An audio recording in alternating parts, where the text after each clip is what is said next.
Hey guys, welcome to the study with Mayank. मैं हूं आपका मयंक। आज हम लोग टेस्ट 80 के अंतर्गत यूपीएससी प्रीलिम से संबंधित पर्यावरण एवं पारिस्थितिकी के प्रश्नों को देखेंगे। तो चलिए स्टार्ट करते हैं आज का वीडियो।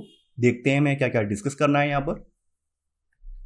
आज का पहला प्रश्न है, भारत में पर्यावरण प्रभाव आकलन के संदर्भ में निम्नलिखित कथनों पर विचार कीजिए। पूछा गया है कौन सा कथन सही है। पर्यावरण प्रभाव आकलन पर्यावरण संरक्षण अधिनियम 1986 द्वारा वैधानिक रूप से समर्थित है।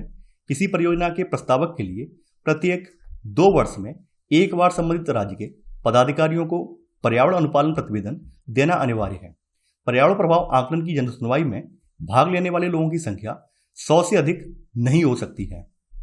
पर्यावरण प्रभाव आकलन को पर्यावरण पर प्रस्तावित गतिविधि के प्रभाव का पूर्वानुमान करने के लिए अध्ययन के रूप में परिभाषित किया जा सकता है। भारत में पर्यावरण प्रभाव आकलन पर्यावरण संरक्षण अधिनियम 1986 द्वारा वैधानिक रूप से समर्थित है, जिसमें पर्यावरण प्रभाव आकलन की पद्धति और प्रक्रिया पर विभिन्न प्रावधान दिए हुए हैं। तो यहाँ पर आपका पहला वाला कथन सही है। सेकंड वाला जो कथन है ये सही नहीं है। देखिए, इसकी जो योजना है 2006 में तैयार की गई है। तो वर्ष 2006 में तैयार किए गए पर्यावरण प्रभाव आकलन नियमों के अनुसार किसी परियोजना के प्रस्तावक को प्रत्येक 6 माह में संबंधित अधिकारियों को पर्यावरण प्रभाव आकलन अनुपालन प्रतिवेदन प्रस्तुत करना अनिवार्य है। यानी यहाँ पर 2 वर्ष में नहीं बल्कि हर 6 मंथ में प्रतिवेदन प्रस्तुत करना अनिवार्य है। तो यहाँ पर आपका सेकंड वाला कथन ये भी गलत हो जाएगा। थर्ड वाला जो कथन है, देखिए ये भी गलत है। यहाँ पर इसकी जन सुनवाई में भाग लेने वालों की संख्या जो है इसकी कोई सीमा नहीं रखी गई है। यहाँ पे बोला गया है कि संख्या 100 से अधिक नहीं हो सकती। यहाँ पर जो EIA की जन सुनवाई है इसमें भाग लेने वाले लोगों की अधिकतम संख्या का यहाँ पर कोई जिक्र ही नहीं किया गया है, कोई सीमा नहीं रखी गई है। तो यहाँ पर आपका केवल पहला वाला कथन सही है। तो आपका सही आंसर है पहले का भी, केवल एक। दूसरा प्रश्न है आपका, आर्द्रभूमि पर रामसर अभिसमय के संदर्भ में निम्नलिखित कथनों पर विचार कीजिए। पूछा गया है कौन सा कथन सही है। यह अभिसमय आर्द्रभूमि माने जाने वाले स्थिर जल निकायों तक सीमित है। रामसर अभिसमय के सभी पक्षकारों के लिए यह अनिवार्य है कि वह अंतर्राष्ट्रीय महत्व की आर्द्रभूमियों की सूची में कम से कम एक स्थल को शामिल करें। यूनेस्को को रामसर अभिसमय के एक अंतर्राष्ट्रीय संगठन भागीदार के रूप में मान्यता प्राप्त है। देखिए, आर्द्रभूमि पर जो अभिसमय है ये कब अस्तित्व में आया? ये आया 2 फरवरी 1971 को ईरान के रामसर शहर में अपनाई गई एक अंतर सरकारी संधि है। यानी ये आर्द्रभूमि पर 2 फरवरी 1971 को ईरान के रामसर शहर में अपनाई गई एक अंतर सरकारी संधि है। और यह प्राकृतिक संसाधनों के संरक्षण और सतत उपयोग पर आधुनिक वैश्विक अंतर सरकारी संधियों में से पहली संधि है। रामसर अभिसमय में आर्द्रभूमि की अत्यधिक समावेशी परिभाषा को अपनाया गया है। इसके अनुसार आर्द्रभूमि के अंतर्गत कक्ष, कीचड़ युक्त पीठभूमि या जलीय क्षेत्र शामिल हैं, चाहे ये प्राकृतिक हों, कृत्रिम हों, स्थायी हों या अस्थायी हों, और जिनमें स्थिर या बहता हुआ, ताजा, खारा या नमकीन कैसा भी जल हो। इनमें ऐसे समुद्री क्षेत्र भी शामिल हैं जिनकी गहराई निम्न ज्वार के समय 6 मीटर से अधिक नहीं होती है। तो यहाँ पर यह कहना गलत हो जाएगा कि ये केवल स्थिर निकायों तक सीमित है। यानी ये केवल स्थिर जल निकायों तक सीमित नहीं है बल्कि काफी विस्तृत है। तो आपका पहला वाला कथन गलत हो जाएगा। सेकंड वाला कथन यहाँ पर बिल्कुल सही है। देखिए, अभिसमय का जो एक प्रमुख उपकरण है ये अंतर्राष्ट्रीय महत्व की आर्द्रभूमि की जो सूची है, इसको रामसर सूची कहा जाता है, ये प्रकाशित करता है। और अभिसमय के सभी पक्षकारों का यह दायित्व है कि वे आर्द्रभूमियों की सूची में कम से कम ऐसे स्थल को शामिल करें जो पक्षकारों के सम्मेलन द्वारा स्थापित मानदंडों को पूरा करता हो। तो यहाँ पर आपका सेकंड वाला कथन सही है। देखिए, यहाँ पर थर्ड वाला कथन गलत है। यहाँ बोला गया यूनेस्को को रामसर अभिसमय के एक अंतर्राष्ट्रीय संगठन भागीदार के रूप में मान्यता प्राप्त है, ये गलत है। रामसर अभिसमय 6 संगठनों के साथ मिलकर कार्य करता है और जिन्हें अंतर्राष्ट्रीय संगठन भागीदार के रूप में जाना जाता है। इसमें है वर्ल्ड लाइफ इंटरनेशनल, अगला है प्रकृति संरक्षण के लिए अंतर्राष्ट्रीय संघ जिसको IUCN कहा जाता है। इसके अलावा अंतर्राष्ट्रीय जल प्रबंधन संस्थान है, वेटलैंड इंटरनेशनल है, world wide fund for nature है, international wild fowl and wetland trust है। तो ये 6 संस्थान हैं जो कि जिन्हें अंतर्राष्ट्रीय संगठन के रूप में इसके भागीदार के रूप में मान्यता प्राप्त है। तो यहाँ पर यूनेस्को शामिल नहीं है। तो यहाँ पर आपका केवल सेकंड वाला कथन सही है। तो आपका सही आंसर है सेकंड का ए, केवल 2। तीसरा प्रश्न है आपका, कार्य, निष्पादन, उपलब्धि और व्यापार पैट योजना के संदर्भ में निम्नलिखित कथनों पर विचार कीजिए। पूछा गया है कौन सा कथन सही है। यह राष्ट्रीय उन्नत ऊर्जा दक्षता मिशन के तहत ऊर्जा दक्षता ब्यूरो का एक प्रमुख कार्यक्रम है। इसे राष्ट्रीय उन्नत ऊर्जा दक्षता मिशन के तहत कार्यान्वित किया जा रहा है। कार्य निष्पादन, उपलब्धि और व्यापार यानी परफॉर्म, अचीव एंड ट्रेड, जिसको शॉर्ट में पैट बोला जाता है। तो यह योजना राष्ट्रीय उन्नत ऊर्जा दक्षता मिशन यानी NMEEE के तहत ऊर्जा दक्षता ब्यूरो का एक प्रमुख कार्यक्रम है और NMEEE वर्ष 2008 में भारत सरकार द्वारा शुरू की गई जलवायु परिवर्तन पर राष्ट्रीय कार्य योजना के तहत 8 राष्ट्रीय मिशनों में से एक है। तो यहाँ पर आपका पहला वाला कथन भी सही है और दूसरा वाला कथन भी सही है। देखिए, पैट योजना ऊर्जा गहन उद्योगों में ऊर्जा दक्षता में सुधार को त्वरित करने हेतु एक बाजार आधारित अनुपालन तंत्र है। तो यहाँ पर आपका 1 और 2 दोनों ही सही हैं, तो आपका सही आंसर होगा तीसरे का सी, यानी 1 और 2 दोनों। चौथा प्रश्न है आपका, गोथेनबर्ग प्रोटोकॉल की स्थापना वायु प्रदूषकों को संबोधित करने के लिए की गई थी। इस संदर्भ में निम्नलिखित में से कौन से वायु प्रदूषक इस प्रोटोकॉल के अंतर्गत शामिल हैं? सल्फर डाइऑक्साइड, नाइट्रोजन डाइऑक्साइड, कड़कीय पदार्थ, ब्लैक कार्बन, वाष्पशील कार्बनिक यौगिक। आपको कूट का प्रयोग करके सही उत्तर का चयन करना है। देखिए, गोथेनबर्ग प्रोटोकॉल अम्लीकरण और भूस्तरीय ओजोन के कारक प्रदूषकों को संबोधित करने के लिए यह किया गया था और इसकी स्थापना इस समझ के साथ की गई थी कि वायु प्रदूषक राष्ट्रों की सीमाओं को पार करके अपने उत्सर्जन स्थल से दूर किसी अन्य देश की वायु गुणवत्ता को प्रतिकूल रूप से प्रभावित करते हैं। तो इस उद्देश्य के लिए इसकी स्थापना की गई थी। तो यहाँ पर sulphur dioxide, nitrogen oxide, ammonia और वाष्पशील कार्बनिक यौगिकों सहित मानव स्वास्थ्य पर और पर्यावरण के लिए हानिकारक वायु प्रदूषकों की सीमा निर्धारित इसमें की गई है। तो इसके तहत यहाँ पर कौन कौन से शामिल हैं? यहाँ पर सल्फर डाइऑक्साइड भी शामिल है, नाइट्रोजन ऑक्साइड भी शामिल है, इसमें कड़कीय पदार्थ भी शामिल हैं, ब्लैक कार्बन, वाष्पशील कार्बनिक यौगिक, इसमें ये सब रखे गए हैं। तो यहाँ पर आपका सही आंसर है चौथे का डी, यानी 1, 2, 3, 4 और 5। पांचवा प्रश्न है आपका, निम्नलिखित युग्मों पर विचार कीजिए। एक तरफ कन्वेंशन या समझौता है और दूसरी तरफ ये किससे संबंधित है? बेसल कन्वेंशन खतरनाक अपशिष्ट के सीमा पार संचलन पर नियंत्रण से, स्टॉकहोम स्थायी कार्बनिक प्रदूषकों से समझौता, मिनमाता समझौता, पारे के मानव जनित निर्मुक्ति से।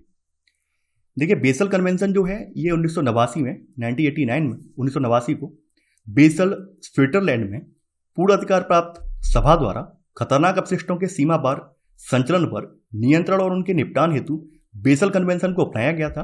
तो यहां पर आपका पहला युग्म सही सम्मिलित है। स्टॉकहोम को 2001 में। तो स्थायी कार्बनिक प्रदूषकों पर स्टॉकहोम समझौते को स्टॉकहोम स्वीडन में 22 मई सन 2001 को पूर्ण अधिकार प्राप्त सभा द्वारा अपनाया गया था। तो यहां पर आपका सेकंड वाला ये भी सही है। अब है मिनमाता समझौता। तो देखिए, ये 2013 में अंगीकृत किया गया था।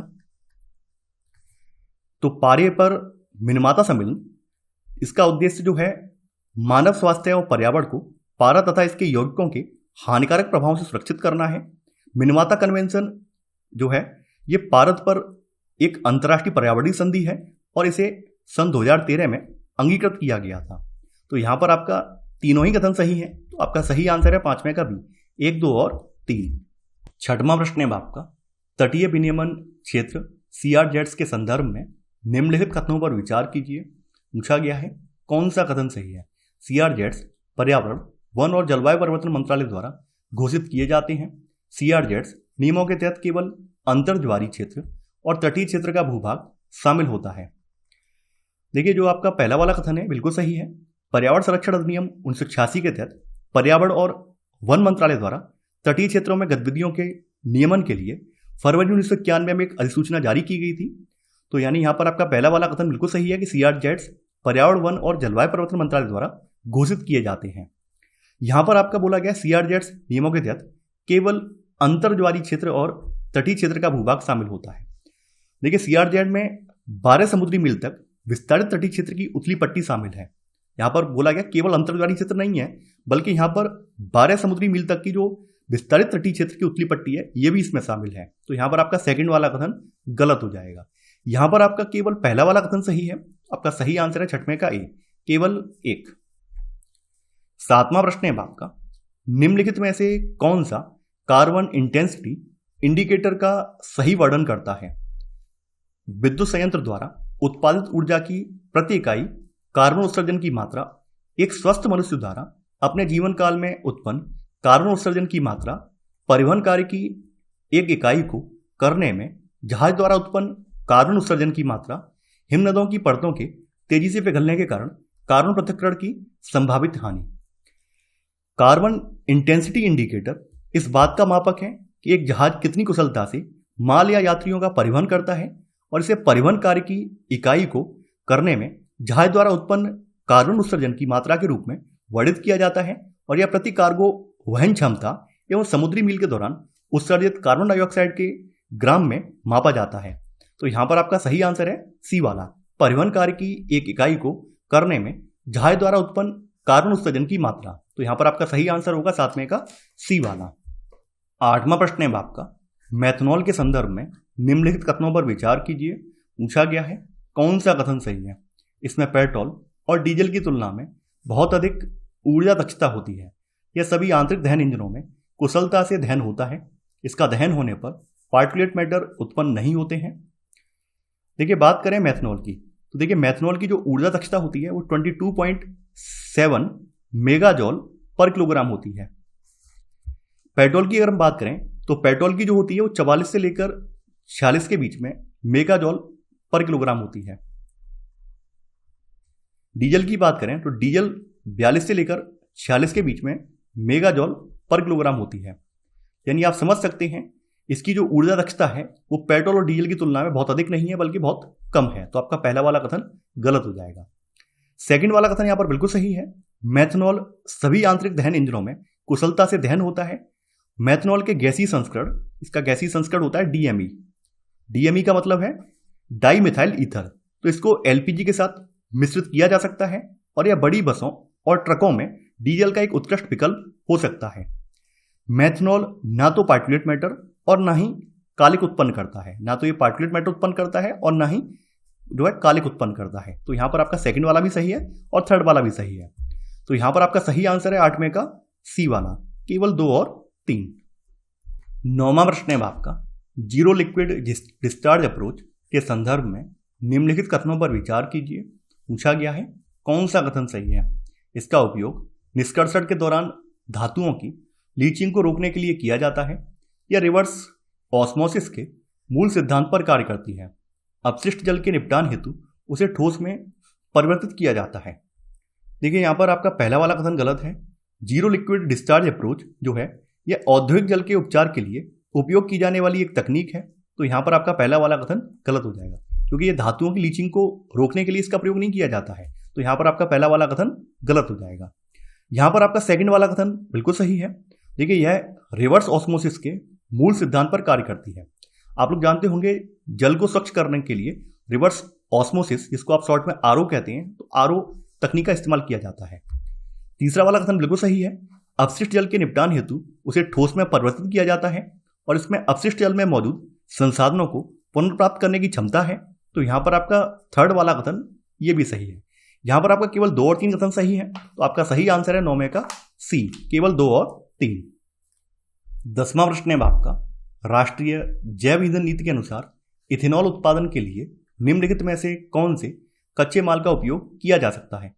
मीठे चुकंदर, मीठा ज्वार, कसावा, जौ, टूटे चावल, चना। आपको कूट का प्रयोग करके सही उत्तर का चयन करना है।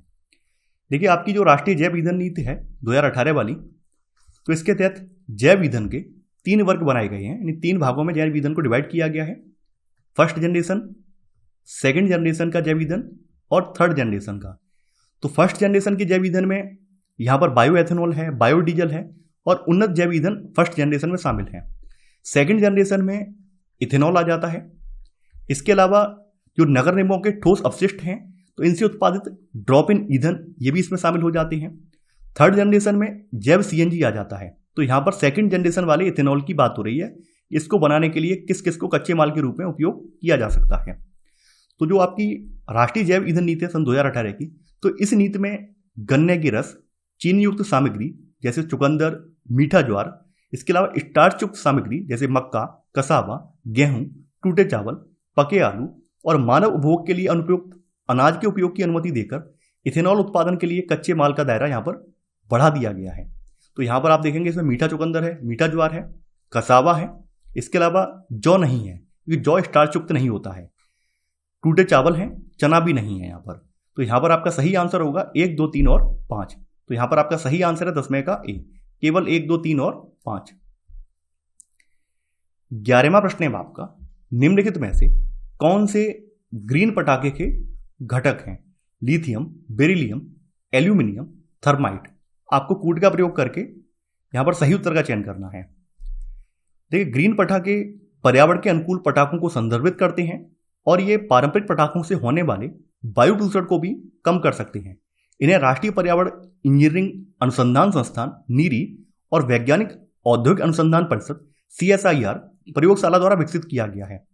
तो ग्रीन पटाखों में लिथियम, आर्सेनिक, बेरियम और लेड जैसे प्रतिबंधित रसायन नहीं होते हैं। इन्हें सेफ वाटर रिलीजर, सेफ थर्माइटर क्रैकर और सेफ मिनिमल एल्यूमिनियम क्रैकर्स कहा जाता है। तो यहाँ पर आपका कौन कौन सा शामिल है इसमें? Aluminium, thermite. यहाँ पे लिथियम भी नहीं है और बेरियम भी नहीं है, क्योंकि ये प्रतिबंधित हैं, यानी कि रसायन जो है ये प्रतिबंधित हैं ग्रीन पटाखों में। तो यहाँ पर आपका सही आंसर होगा आपका 11 का C वाला, यानी केवल 3 और 4। 12वां प्रश्न है आपका, पराली जलाने के संदर्भ में निम्नलिखित कथनों पर विचार कीजिए। पूछा गया है कौन सा कथन सही है?